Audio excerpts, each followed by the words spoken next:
रामायण की एक चौपाई है कि भय बिनु होए न प्रीत। बुधवार को सीएम शिवराज ने एक कार्यक्रम में कुछ इसी तर्ज पर ब्यूरोक्रेसी को खरी खरी सुनाई। सीएम ने कहा कि कोई सरकार अकेली देश प्रदेश की तरक्की नहीं कर सकती, इसमें जनता की भागीदारी जरूरी है, इसलिए मैं जनता से मिलता हूं। इसे नाम दिया है जनदर्शन। आपको बता दें, जनदर्शन यात्रा सीएम शिवराज लगातार कर रहे हैं।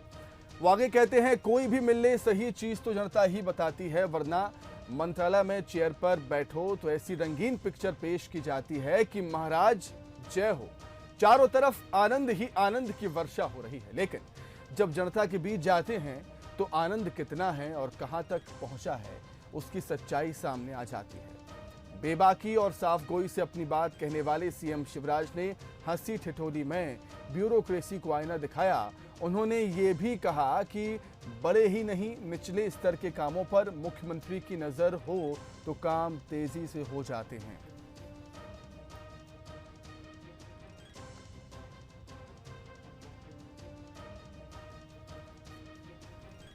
तो सही चीज तो जनता ही बताती है, नहीं तो आप सेक्रेटरिएट में बैठ जाओ तो ऐसा रंगीन पिक्चर पेश होता है कि महाराज की जय हो, चारों तरफ आनंद की वर्षा हो रही है। जनता के बीच में जाते हैं तो वो आनंद कितना कहाँ पहुंच रहा है, तो उसका भी अनुभव होता है। मैं संजय शुक्ला के बारे में नहीं कह रहा।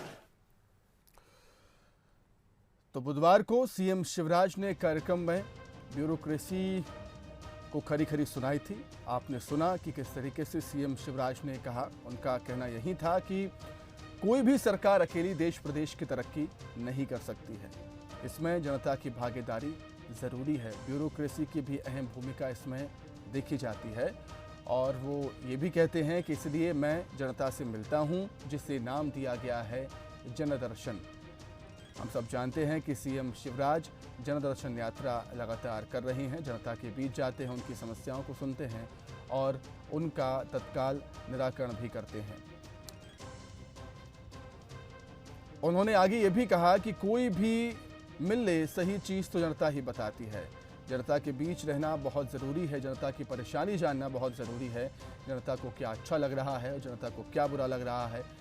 और वो ये भी कहते हैं कि मंत्रालय में चेयर पर बैठो तो ऐसी रंगीन पिक्चर पेश की जाती है कि जैसे महाराज की जय हो, चारों तरफ आनंद ही आनंद की वर्षा हो रही है। लेकिन जब जनता के बीच जाते हैं तो आनंद कितना है और कहाँ तक पहुँचता है, वो उसकी सच्चाई सामने आ जाती है।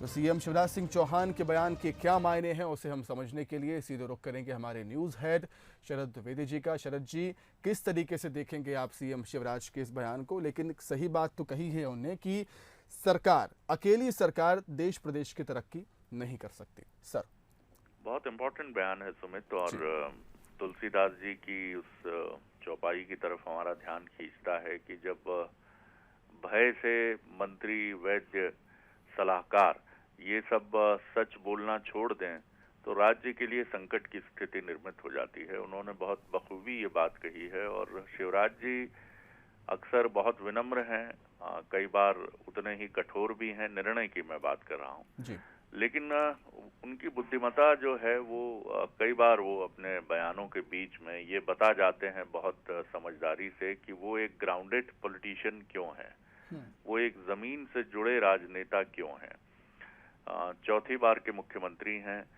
ब्यूरोक्रेसी से कोई भी पार्टी हो, कोई भी सरकार हो, कोई भी मुख्यमंत्री हो, प्रधानमंत्री भी क्यों ना हो, हमेशा ये बात कहा जाता है कि ब्यूरोक्रेसी जो है वो उसका दबदबा हर सरकार में, हर पार्टी में कायम रहता है।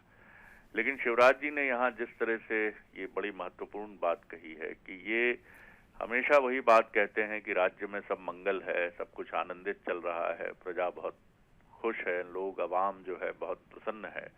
लेकिन ये नजरिया सही नहीं है, और अगर हम जब जाते हैं लोगों के बीच में तो हमें कहानी दूसरी मालूम पड़ती है। ये कह के उन्होंने बहुत अधिक कठोर हुए या कटु हुए ये भी कह दिया कि ब्यूरोक्रेसी को अपनी भूमिका को एक बार आत्मनिरीक्षण और करना चाहिए, क्योंकि वो जो हमें बता रहे हैं और जब हम खुद मैदान पर जाते हैं, क्योंकि मैदान पर जाने वाला राजनेता ही सच्चा राजनेता होता है जो जनता से सीधे पूछता है। और सुमित, आपको याद होगा कि मुख्यमंत्री हर अपनी सभाओं में अक्सर जनता से पूछते हैं कि कलेक्टर साहब ने मुझे बताया है कि इतने प्रधानमंत्री आवास योजना के घर बन गए हैं, कितने बने हैं?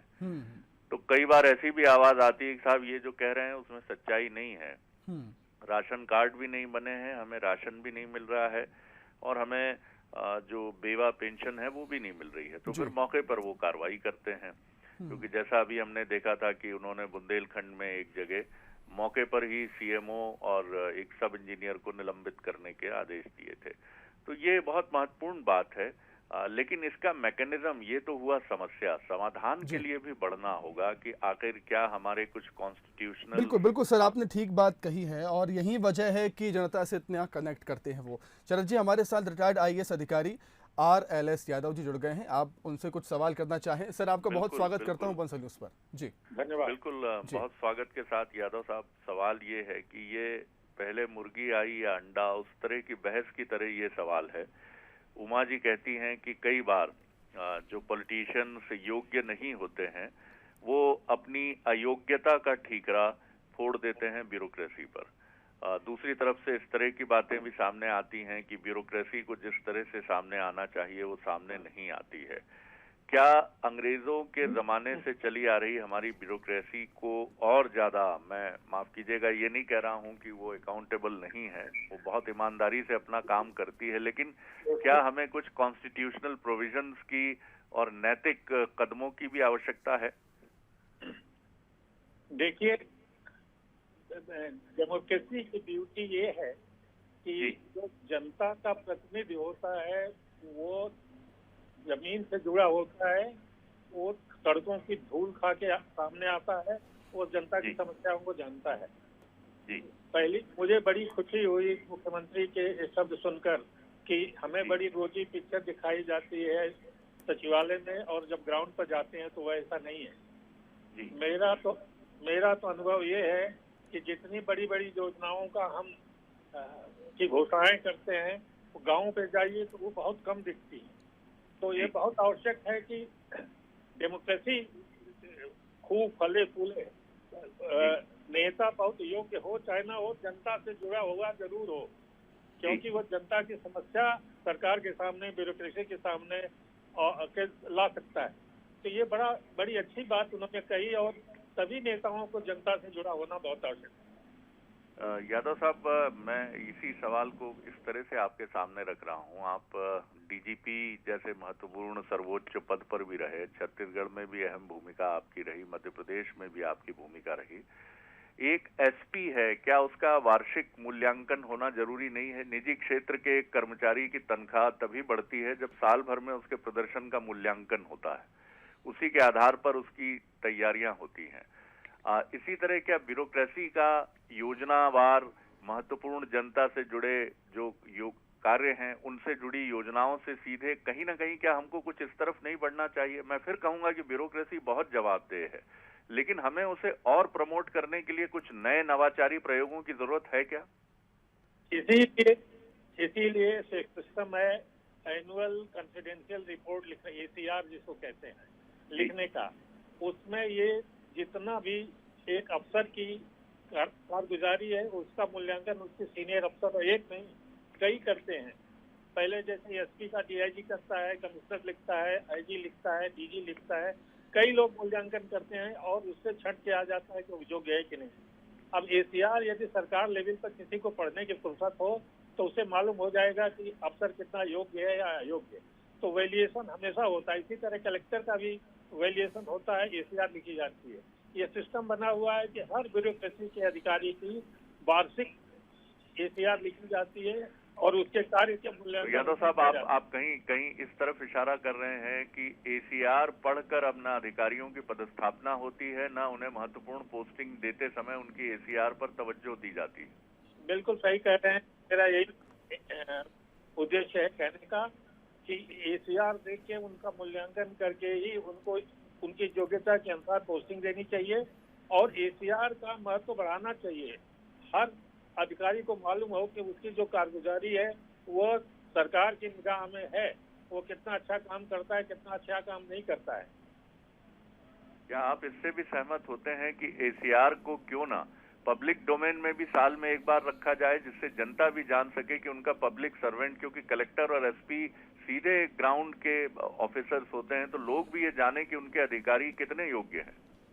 कुछ पोर्शन तो एसीआर का बहुत आवश्यक है कि जनता के बीच लाया जाए, कुछ पोर्शन ऐसा है जिसको कि जनता के बीच में लाने से उस अधिकारी का मनोबल और सरकार में दिशा लेकर बढ़ेगी। कुछ पोर्शन जनता की कॉन्फिडेंशियलिटी एक्ट को मेंटेन करते हुए जो बाकी चीजें हैं अगर वो रखी जाएं तो बेहतर होगा। उनकी अच्छा पक्ष भी और जो अच्छा पक्ष शायद नहीं है होगी। बहुत धन्यवाद करता हूँ यादव साहब, आपने कई पुस्तकों के लेखक हैं सुमित, मैं आपको बता दूं, RLS यादव, और एक विचारक सेवानिवृत्त वरिष्ठ अधिकारी हैं सुमित। बहुत धन्यवाद सर आपका भी हमारे साथ जुड़ने के लिए, और RLS यादव जी आपका भी बहुत धन्यवाद हमारे साथ जुड़ने के लिए। तो सीएम शिवराज सिंह चौहान ने बुधवार को मिंटो हॉल में कार्यक्रम आयोजित हुआ था, वहां पर ब्यूरोक्रेसी को खरी खरी सुनाई है। ऐसा नहीं है कि सीएम शिवराज हमेशा ही अधिकारियों को खरी खरी सुनाते हैं, जो अच्छा काम करता है उसकी तारीफ भी करते हैं, कई बार हमने ऐसा देखा भी है।